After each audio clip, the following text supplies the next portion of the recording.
Hey everyone, it's your guy, straight in front of the lens, breaking down what's really happening on the ground in Europe. Today, we are diving deep into the shifting dynamics on Europe's Eastern Front. And I'm not talking about diplomatic niceties. Polish Foreign Minister and Deputy Prime Minister Sikorski recently sat down with mainstream American media and basically threw a grenade at Moscow. His exact warning: if Ukraine isn't enough for you, then the next thing you'll have to deal with is Poland. That's not just rhetoric. That is a statement backed by Poland's breakneck military expansion. And let me tell you, the Europe standing in front of Russia today is not the same hesitant one from 2022.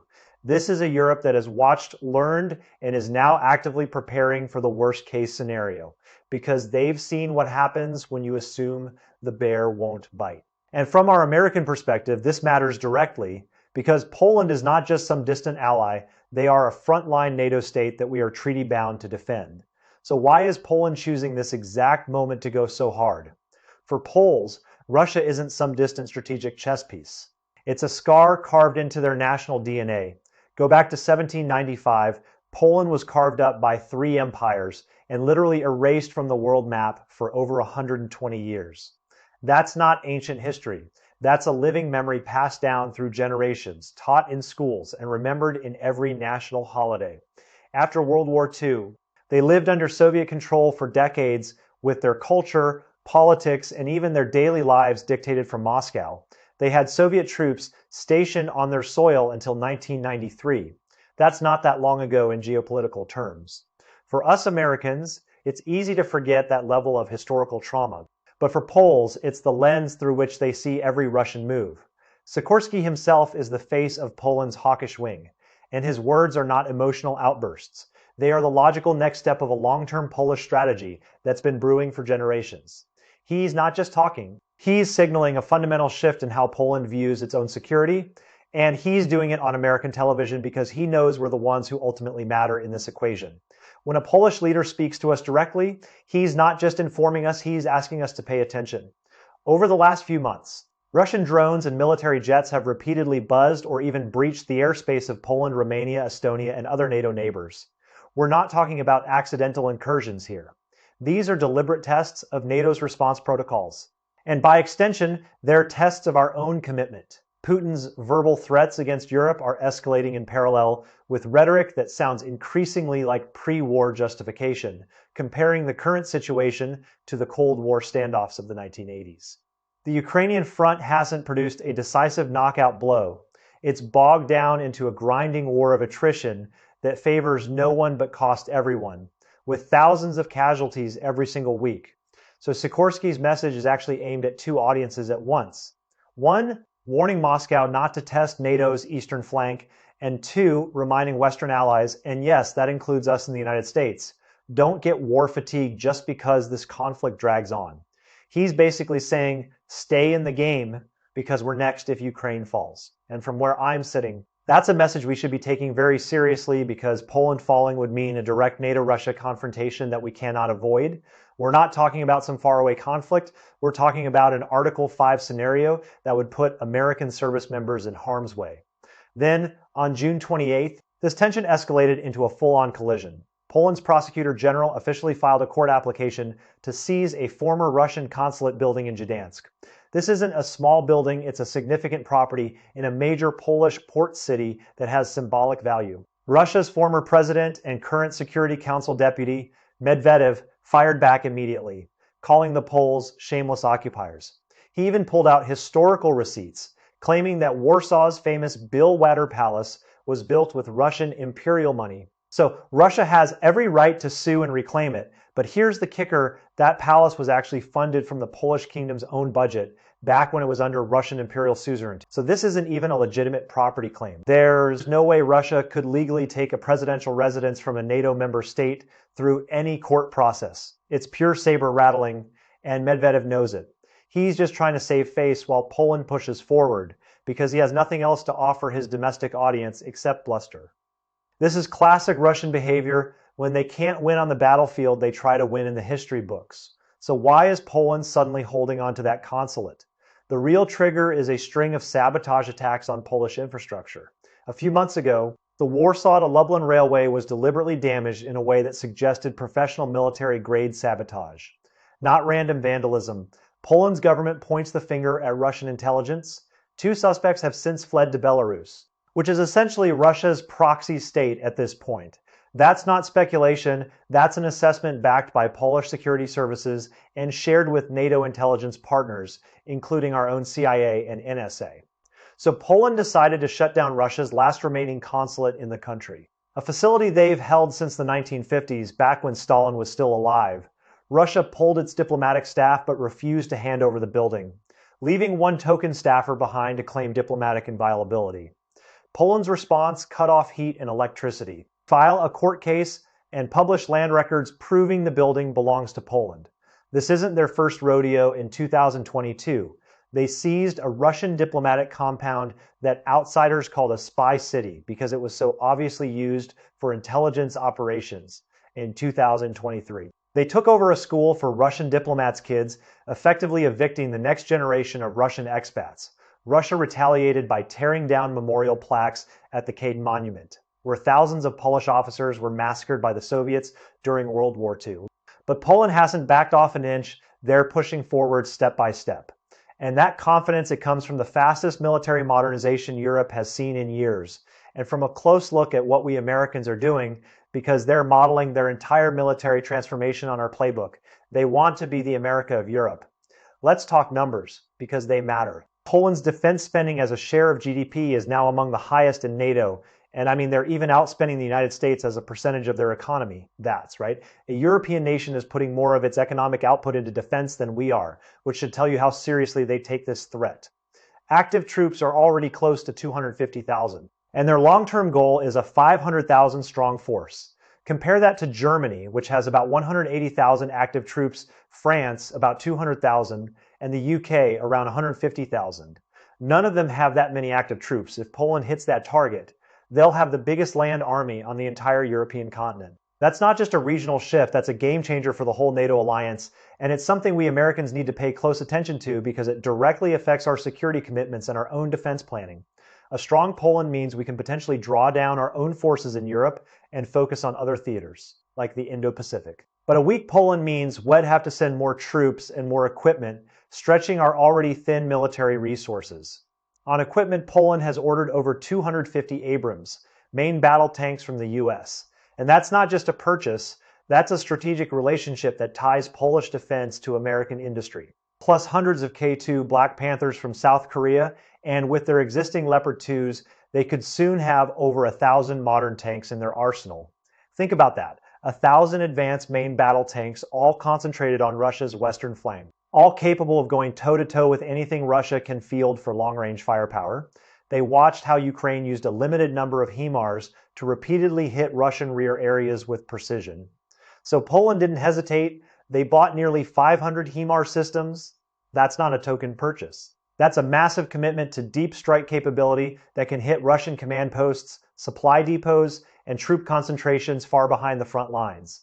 In the air, the first F-35s arrived in 2026 with 32 total, plus upgraded F-16s and F-A-50 light fighters from Korea. Helicopters, over 90 Apaches, which are basically flying tanks designed to destroy enemy armor, air defense, Patriot systems across the board, providing protection against ballistic missiles and aircraft. They are systematically phasing out all Soviet-era junk and replacing it with American and Korean hardware, and almost all new units are being concentrated right on the eastern border, facing Russia and Belarus.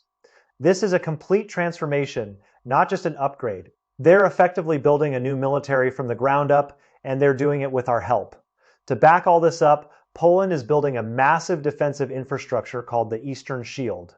Launched in 2024, its objective is a complete barrier along the eastern and northern borders, covering approximately 700 kilometers, about 400 facing Belarus, and roughly 200 facing Russia's Kaliningrad exclave.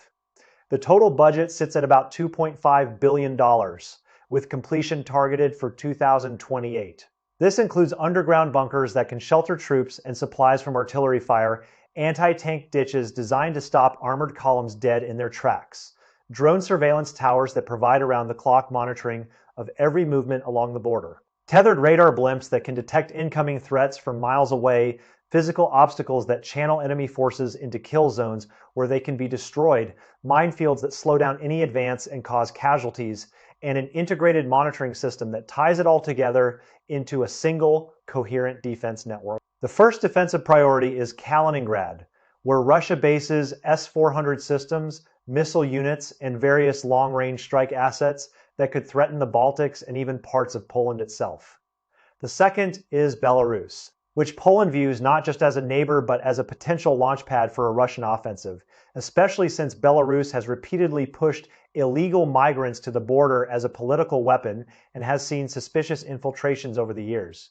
Between these two fronts lies the Suwalki Gap, a narrow strip of land barely 60 miles wide that NATO considers its most fragile point.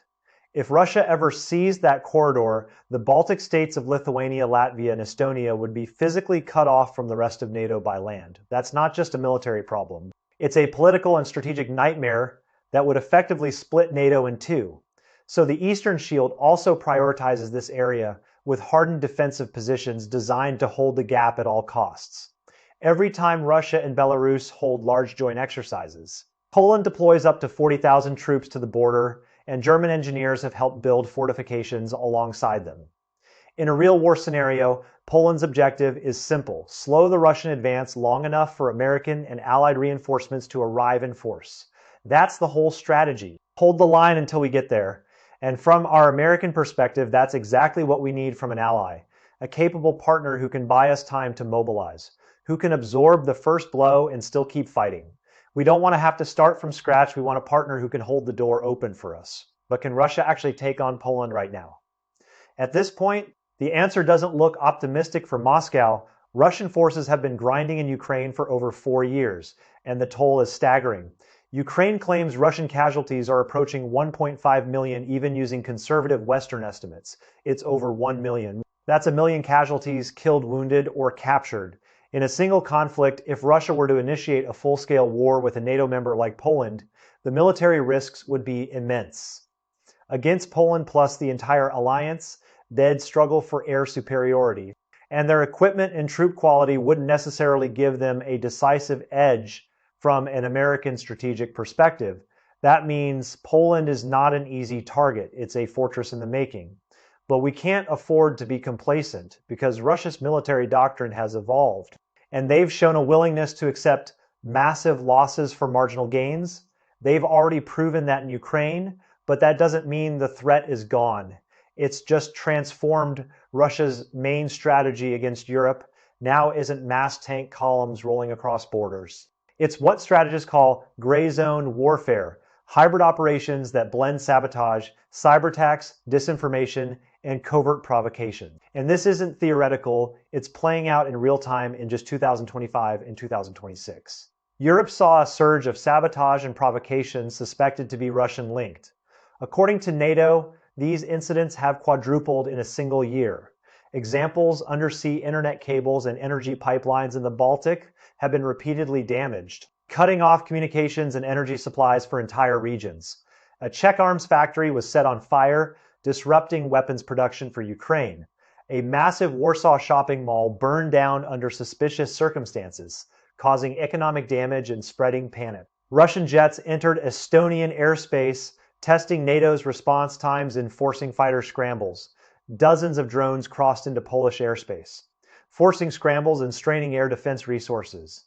Each incident is different, but all are dangerous, and all stay just below the threshold of full-blown war. That's hybrid warfare by design, and it's designed to wear down the enemy without triggering Article 5, to sow chaos without provoking a full-scale response.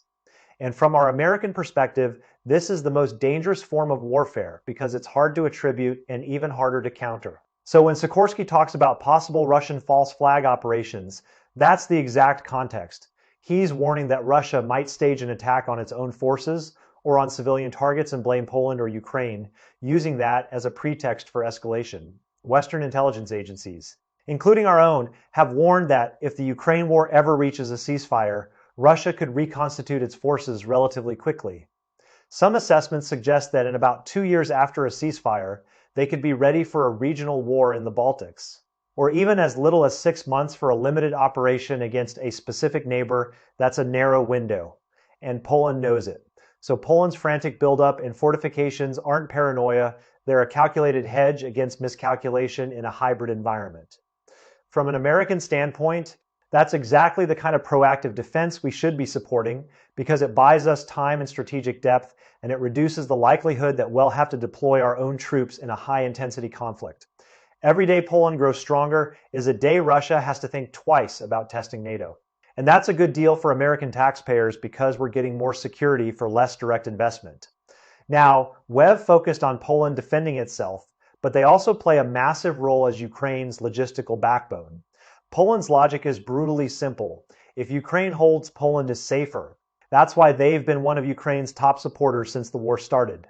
To date, Poland has sent over 46 military aid packages, tanks, armored vehicles, artillery, air defenses, fighter jets, millions of rounds of ammunition, totaling billions of euros.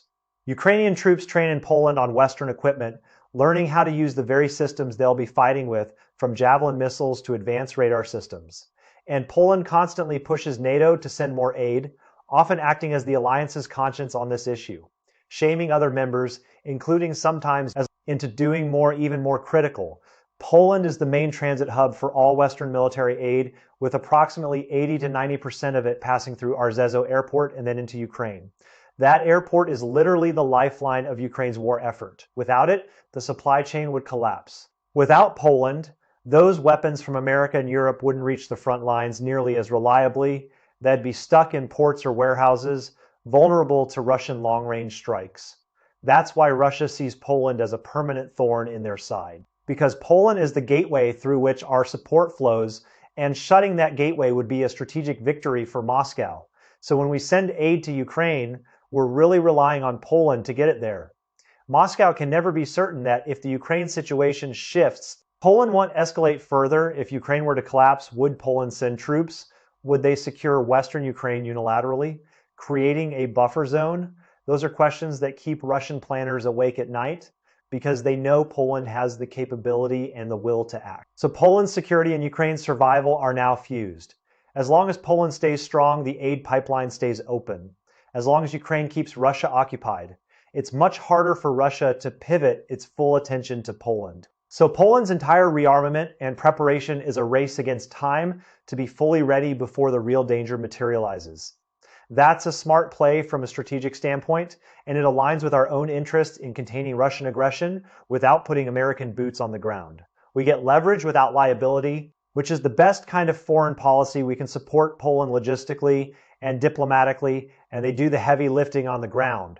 But Poland has its weaknesses, and the biggest one is people. You can buy all the advanced weaponry in the world, but trained soldiers aren't manufactured overnight.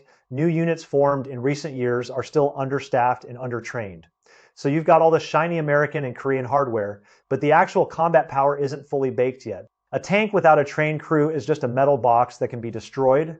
A HIMARS without a skilled fire direction team is just a rocket on a truck that misses its target. Many media outlets hype the 500,000 strong army, but that's a long-term aspiration. Reality is much more modest. Even reaching 300,000 active troops could take a decade or more, according to defense analysts. So the gap between paper plans and real-world capability is still significant. And that's something we Americans need to factor into our own planning if we're counting on Poland as a frontline ally. We can't assume they're ready just because they have the equipment. We need to know they have the people who can use it effectively. And that's where American training programs and joint exercises become critical. We're not just selling them weapons, we're helping them build the human capital to use those weapons. Plus, the external environment is shifting in ways that worry Warsaw. The United States suddenly canceled plans to send an additional 4,000 troops to Poland while also signaling a broader drawdown of European forces. That was a shock to the Polish system because they had been counting on that American presence as a deterrent, as a visible signal that we're committed to their defense. With the Trump administration consistently skeptical of NATO's burden sharing and pushing European members to pay more for their own defense, Poland's most relied on security guarantee is now shaky strategic reconnaissance, integrated air defense, satellite intelligence.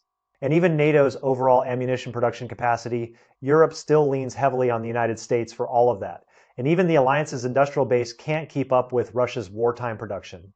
If American support wavers or redirects, many of Poland's trump cards aren't even in their own hands. That's a sobering reality, and it's why Poland is racing so hard to build independent capabilities, but also why they're nervous. They're not just preparing for Russia, they're also preparing for the possibility that we might not show up as quickly as they hope, or that we might show up with less than they need. And from our perspective, that uncertainty is something we need to manage carefully, because if Poland starts to doubt our commitment, they might make decisions that are not in our strategic interest. So the real question isn't whether Poland can beat Russia alone. That's never been the math. The real question is whether Poland can make sure a war never starts in the first place, through deterrence, through preparation, and through reliable alliance backing. And that, my friends, is the part of this Eastern Europe story that we as Americans should be watching very closely, because it directly affects our own strategic posture, our treaty obligations, and our credibility on the world stage, if Poland falls. Or if Poland is forced to fight alone, that sends a message to every other ally we have that American commitments are conditional, that our word isn't worth the paper it's written on. That's a message we can't afford to send, not just to Europe, but to Asia, to the Middle East, to every region where our allies rely on us. Our alliances are the backbone of our global power. And if that backbone cracks in Europe, it cracks everywhere. All right, that's it for today. Stay sharp, stay informed, and I'll catch you next time.